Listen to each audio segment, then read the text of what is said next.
Assalamualaikum warahmatullahi wabarakatuh.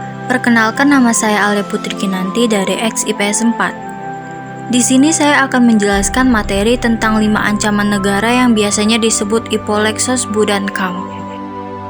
Ancaman adalah usaha atau kegiatan baik dalam maupun luar negeri yang dianggap membahayakan kedaulatan negara, keutuhan wilayah negara, dan keselamatan segenap bangsa. Yang pertama yaitu ancaman dalam bidang ideologi. Secara umum Indonesia menolak dengan tegas paham komunis dan Zionis. Akibat dari penolakan tersebut, tentu saja pengaruh dari negara-negara komunis dapat dikatakan tidak dirasakan oleh bangsa Indonesia. Kalaupun ada, pengaruh tersebut sangat kecil ukurannya. Akan tetapi bukan berarti bangsa Indonesia terbebas dari pengaruh paham lainnya. Misalnya pengaruh liberalisme. Saat ini kehidupan masyarakat Indonesia cenderung mengarah pada kehidupan liberal yang menekankan pada aspek kebebasan individual. Sebenarnya liberalisme yang didukung oleh negara-negara barat tidak hanya mempengaruhi bangsa Indonesia, akan tetapi hampir semua negara di dunia. Hal tersebut merupakan sebagai akibat dari era globalisasi. Yang kedua, ancaman dalam bidang politik. Ancaman di bidang politik dapat bersumber dari dalam negeri maupun luar negeri. Dari luar negeri, ancaman di bidang politik dilakukan oleh suatu negara dengan melakukan tekanan politik terhadap Indonesia.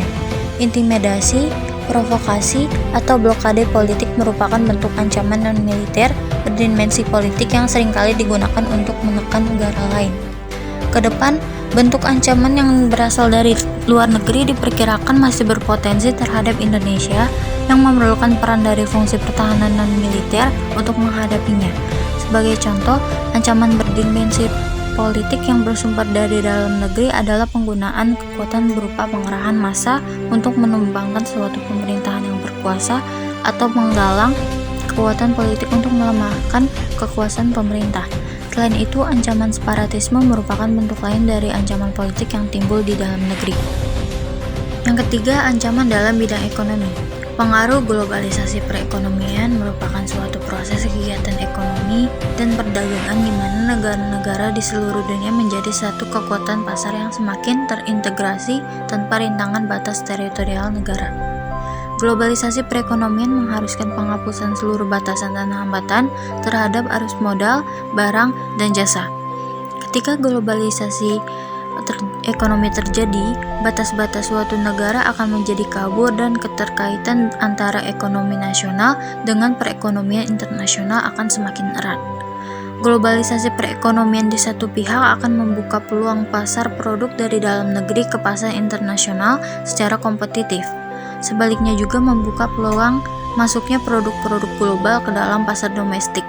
Hal tersebut tentu saja selain menjadi keuntungan, juga menjadi ancaman bagi kedaulatan ekonomi suatu negara.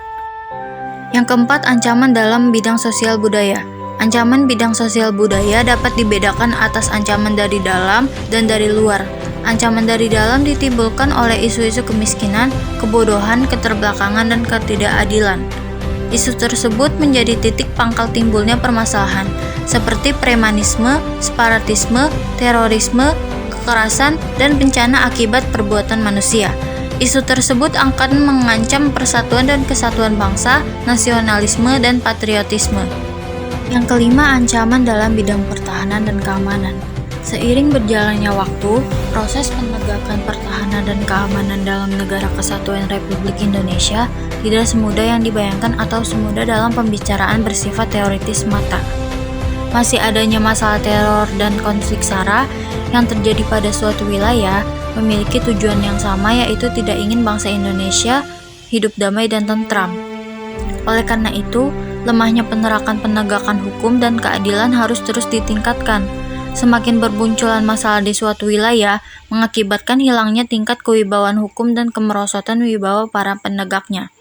Dengan demikian, kita harus mengantisipasi ancaman sedini mungkin di bidang pertahanan dan keamanan, baik secara militer maupun non-militer. Sekian penjelasan dari saya. Bila ada salah kata mohon dimaafkan. Wassalamualaikum warahmatullahi wabarakatuh.